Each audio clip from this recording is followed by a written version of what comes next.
সুপ্রিয় দর্শক, আসসালামু আলাইকুম। কেমন আছেন? এআর ডিজাইন অ্যান্ড প্ল্যানিং কনসালটেন্টের পক্ষ থেকে সবাইকে স্বাগতম। নতুন একটি ভিডিওতে সবাইকে স্বাগতম জানাচ্ছি। ভিডিওটি সবাই দেখবেন। আজ আমি আলোচনা করতেছি একটি ভবন সৌন্দর্যবদ্ধ করতে হলে আমাদের কি কি নিয়ম মেনে চলতে হবে এবং কি কি নিয়ম পালন করলে আমাদের একটি ভবন বা বিল্ডিং সুন্দর হবে কিভাবে, সেই বিষয় নিয়ে আমি সংক্ষিপ্তভাবে আলোচনা করব।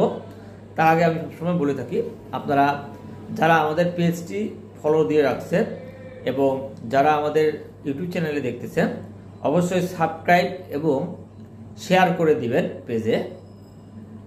এখন বিষয়টা হচ্ছে, আমরা যখন একটি ভবনের কাজ শুরু করি, সেই কাজ শুরু করার আগে কিছু নিয়ম আপনাকে জানতে হবে। সেই নিয়মগুলো আপনি যখনই জানবেন তখনই আপনার একটি ভবন সুন্দর হবে, পরিবেশ বান্ধব হবে এবং থাকার মতো উপযোগী হবে।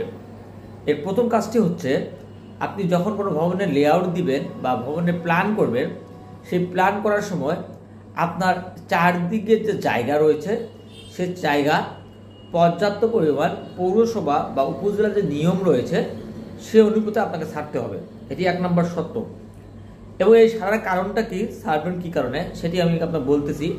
অনেকে আমাদেরকে প্রশ্ন করেন যে ভাই, আমি একটুকু জায়গা ছাড়বো না এবং এই জায়গাটা আমার অনেক কষ্টের টাকা দিয়ে তৈরি নেওয়া হয়েছে, জায়গাটার মূল্য অনেক বেশি, আমি সেই জন্যই আমি জায়গা ছাড়বো না। কিন্তু জায়গা ছাড়লে কি লাভটা বা কি সুবিধাটা আপনি পাবেন, এটা তো আপনাকে আগে জানতে হবে। না জেনে তো আপনি জায়গাটা ছাড়বেন না। সাপোজ আপনি একটা ভবন করতেছেন এবং ভবনটা আপনার কমপ্লিট হয়ে গেল, সম্পূর্ণ হয়ে গেল।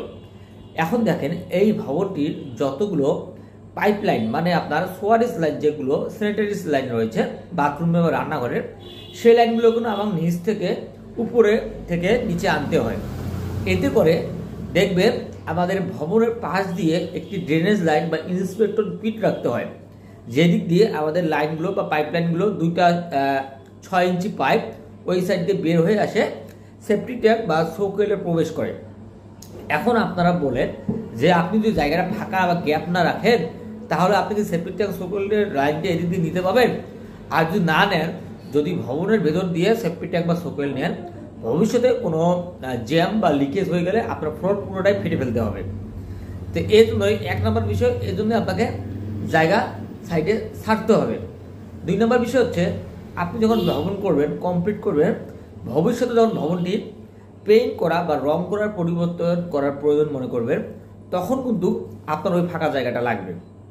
কারণ কি, ওই ফাঁকা জায়গাটা না রাখলে আপনি কিন্তু আপনার ভবনটি যেটি রয়েছে সেটি আপনি নিজের জায়গা থেকে মাচা করে নিয়ে আপনি প্লাস্টার বা পেইন্ট করতে পারবেন না।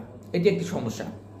3 নম্বর সমস্যা হচ্ছে, আপনি যদি জায়গা না ছেড়ে দেন বা জায়গা না ছেড়ে দিয়ে ভবন করেন, তাহলে কি হবে যে আপনার বৃষ্টির পানিটা বা অন্যান্য যে পানিগুলো আছে এগুলো বেয়ে আপনার জায়গা ছেড়ে অন্য জায়গায় চলে যেতে পারে। এতে করে অন্যরা আপনার নামে কমপ্লেন করতে পারে, এতে করে আপনি অনেক অসুবিধায় পড়বেন।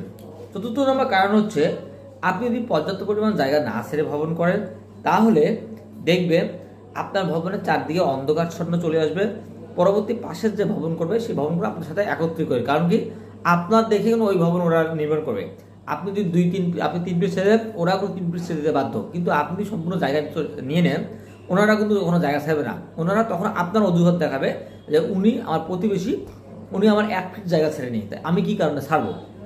এই জন্যই আপনি যখন 2-3 ফিট ছাড়বেন, উনি যখন 3 ফিট ছাড়বে, এটা মোটামুটি 5 ফিটে একটা কোনো জায়গা ফাঁকা থাকবে। এতে করে ক্লোজ ভেন্টিলেশন, মানে আমাদের আলো বাতাসটা সুন্দর দুইটি ভবনে চলে যাবে।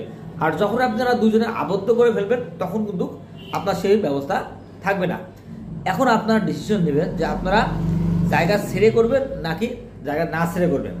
এবং জায়গা যদি না ছেড়ে করেন, তাহলে দেখবেন আপনি যে আপনার ভবনের কলাম এবং বেসটি বসাবেন, বেসটি কিন্তু অনেক দূর জায়গা নিয়ে বিস্তৃত থাকে এবং এই বেস করতে করে দেখবেন অন্য জায়গায় বেস চলে যাবে। এতে করে ভবিষ্যতে ওই বেস আপনার অনেক বড় ক্ষতি করতে হবে। পরবর্তী যারা রয়েছে তারা যদি ভবন করে থাকে, তখন দেখবেন ওই বেজের উপরে আপনার বেস পড়ে যাবে ভবনটি, এটা নিয়ে আপনার একটা মামলা বা একটা ক্ষতি হতে পারে। আরেকটা বিষয় হচ্ছে, আপনি যখন জায়গায় না ছেড়েন সামনে, তাহলে আপনি দেখবেন আপনার ভবনের যে র্যাম, মানে যেটা আমরা স্লোপ বলে থাকি, গাড়ি ওঠার জন্য এটি পর্যাপ্ত জায়গা না ছাড়লে আপনি সেই র্যাম্পভাবে আপনি আপনার ভবনে প্রবেশ করতে পারবেন না। তো এই হলো আনুষঙ্গিক বিষয়গুলো, এগুলো আপনাকে অবশ্যই মনে রেখে নিয়ে আপনাকে ভবন করতে হবে এবং নির্দিষ্ট পরিমাণ জায়গা ছাড়তে হবে। আপনি যতক্ষণ পর্যন্ত পর্যাপ্ত পরিমাণ সুন্দরভাবে জায়গা ছাড়তে পারবেন না, আপনার ভবনের সৌন্দর্য বৃদ্ধি হবে না, ক্রস ভেন্টিলেশন পাবেন না এবং পাশাপাশি অনেক ধরনের সমস্যার মধ্যে পড়বেন। এই জন্যই আমি অ্যাজ এ ইঞ্জিনিয়ার হিসেবে আপনাদেরকে আমি সাজেস্ট করব যে ইঞ্জিনিয়ার আপনাকে যা বলে সেভাবে কাজগুলো করেন, দেখবেন আপনার ভবনের সৌন্দর্য অনেক অনেক বৃদ্ধি পাবে। আপনি ভবন যতই খোলামেলাভাবে করতে পারবেন, আপনার ভবন সৌন্দর্য ততই বৃদ্ধি পাবে। তাই আমি বলবো অন্যরা কি বললো বা অন্যরা কীভাবে বাসা করলো সেটা আপনার নিয়ে মাথা ব্যথা করতে হবে না। অনেকে আমাকে আসে বলেন যে ক্লায়েন্টস, আমি কেন জায়গা আমার পাশের জন্য 1 ফুট জায়গা ছাড়িনি, সে কিন্তু ভবিষ্যতে সেটার প্রভাবটা বুঝতে পারবে যে সে জায়গাটা না ছেড়ে দিয়ে কত বড় ভুলটা করেছে।